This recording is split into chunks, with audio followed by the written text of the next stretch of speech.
Okay, the next team number 4, is KarmaShop from Mexico.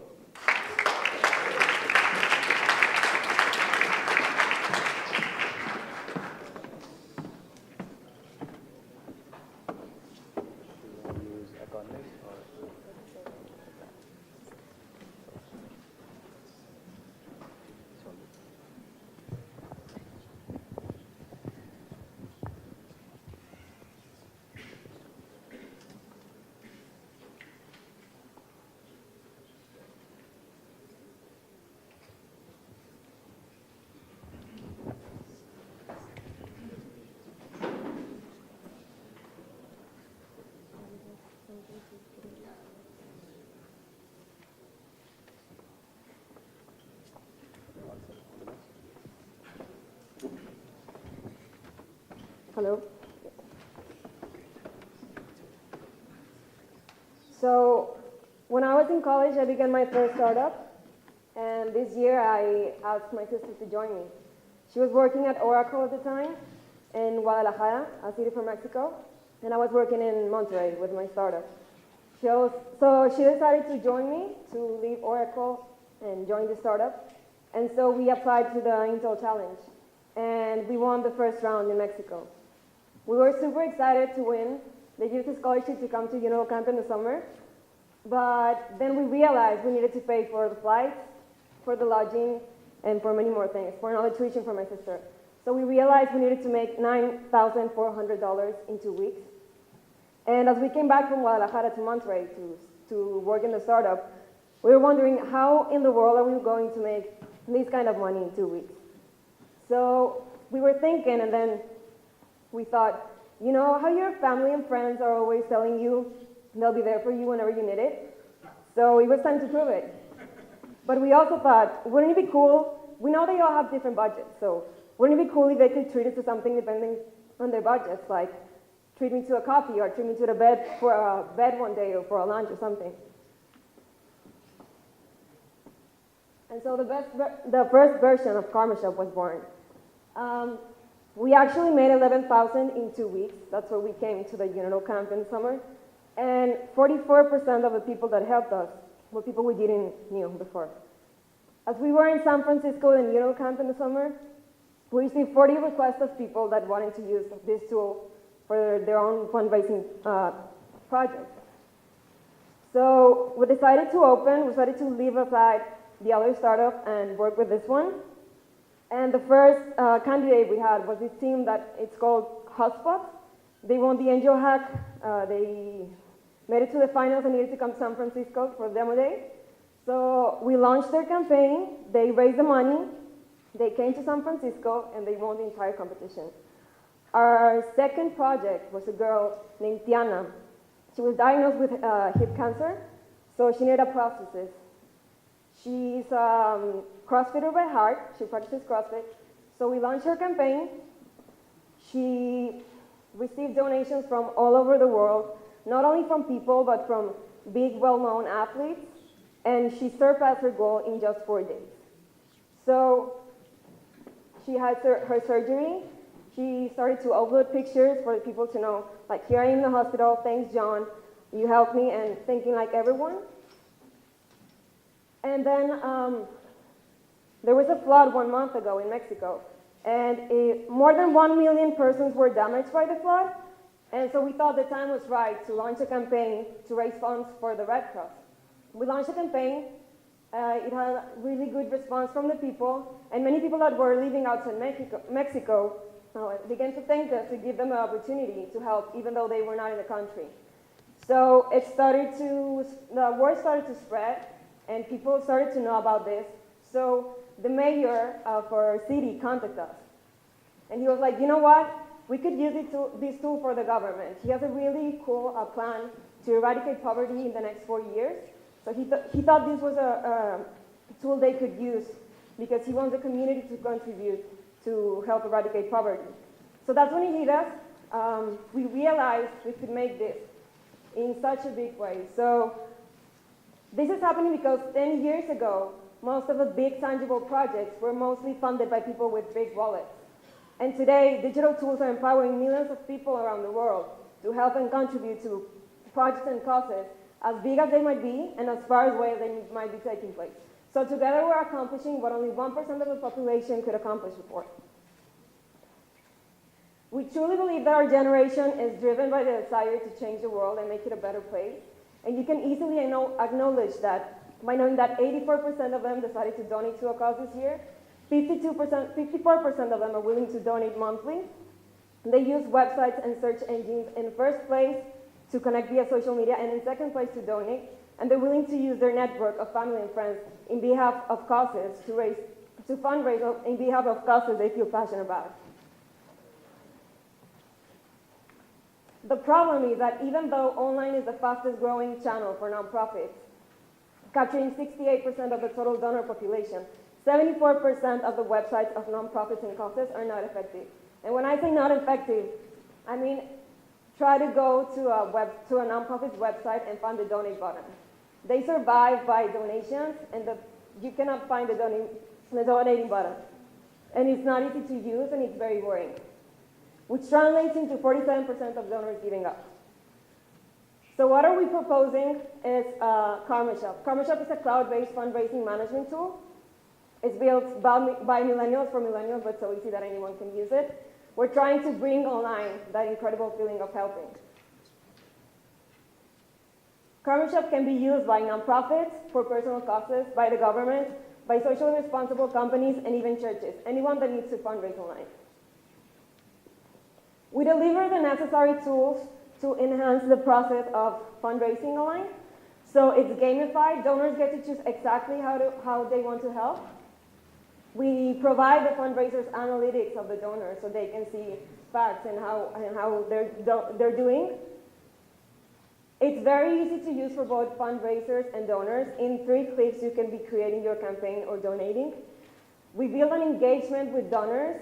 So fundraisers can send them thank you letters, and then they upload pictures of the project and how they're doing. What happens right now with nonprofits' websites is that if they do have a donating button, it's just a very boring PayPal button to donate, you donate and the interaction is caught right there. So you don't get to see how your money is helping, like tangible something. That's why we engage people by uploading pictures of how the cause is doing. And we also have different payment methods. So you can donate via PayPal with a credit or debit card. But we found out that in Latin America, people prefer to donate in cash.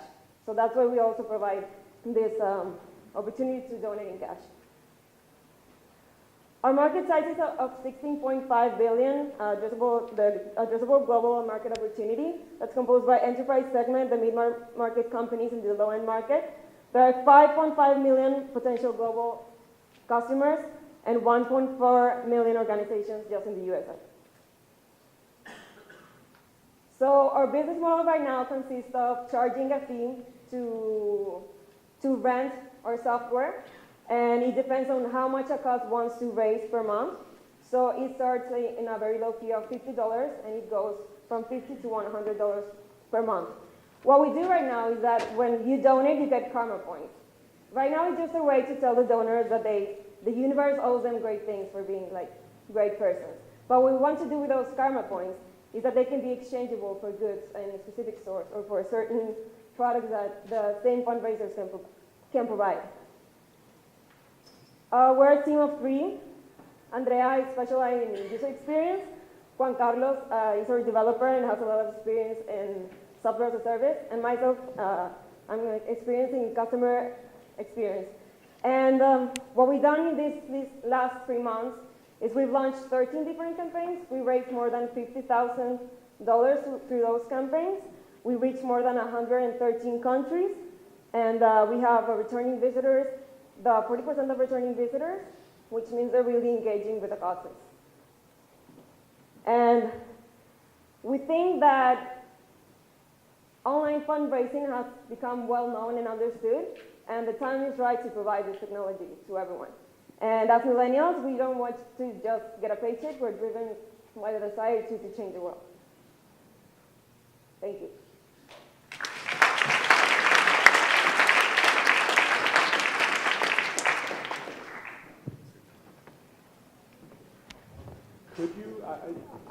Could you show your business model slide with your, Yes. okay, all right. Okay, so how big does this enable, I mean, what are you expecting in terms of how big you will become under this model? How many customers do you have to get? How many campaigns do you have to run? You know, where does this take you? Okay, we started actually with a crowdfunding business plan. Then we realized if we want to reach the nonprofits and organizations and governments all over the world, we need a more scalable business plan. So that's why we decided to do this. With this model, we can reach, I don't know, we're planning to reach at least 1% of the market, first in Mexico and the USA. Sorry. Okay. So yeah, we plan to reach at least 50 campaigns per month. So it depends on how much each campaign wants to raise, the price will charge. You said you take cash payments. How does it work? Okay, Do they mail it to there's this company called Compropago, and they let you pay in 130,000 different points. So you can go and pay with cash in a Walmart, in a 7-Eleven, or in different stores. They have a 130,000 in Mexico. I've got a question. This is terrific, but anybody could sort of look at this and say, wow, these guys have got it good, and market it faster and more broadly than you. So what's your marketing plan to do the land grabs quickly? Okay, so we're focusing on organic growth. And so what we're doing is that people are driven, they really like to feel like heroes. So what we do is that when they donate, we send them, they start to earn badges, just like Foursquare. So they receive a mail with a badge that they can share through Facebook and Twitter and social media. And they really want to brag about it. They want to brag about how good they are. So they will share it and post it on Facebook or Twitter. And then another person will see it, and then they'll start to wonder what this is about. So they go into the website, and then they donate, and then they receive a badge, and then they share it. So that's kind of how it's working right now. No, I'll apologize in advance for this question. You can see I'm not a millennial, but I have one in my family who's spending my money on your site. But, millennials seem to spend a lot of time on social networking sites like Facebook, and I know you showed a button for Facebook. So why can't this just be a feature on Facebook that allows people to do exactly what you do, and also get all the benefits of being on a social network with hundreds of friends, or virtual friends, whatever? Yeah, we're planning to have a Facebook widget. We don't want to compete with Facebook because it's not logical. We want to use the platform because everyone's already there. And if we want to get it viral very fast through the badges people are earning, we really just want to have them as allies. So we would really like to just have a donate button in Facebook. That's what we're trying to do. We just started, but it is one of our plans. Go to a large non-profit organization and pitch them this idea. Who are you competing against? Right now, there are a lot of crowdfunding platforms. They are not our direct competitors because they charge a fee of 5%.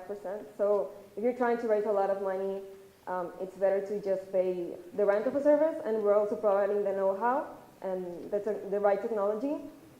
So I would say there's one. There's no one. There are many platforms that are trying or that have done this in the last 20 years, but they're very old and they're very boring, and they're not working right.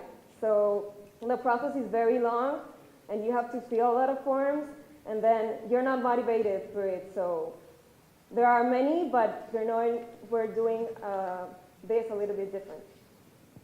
Following up on that, since the non-profits are not really run by the millennials, how do these companies look at something like this? Are they excited? Are they scared? Are they confused? Some of them are scared.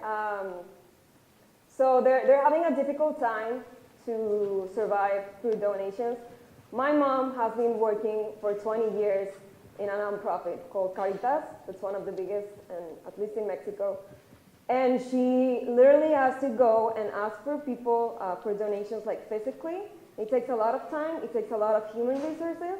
And for example, my dad also told me like, you know what, I go every Sunday to Mass and they pass the alms box and like people are not carrying cash anymore.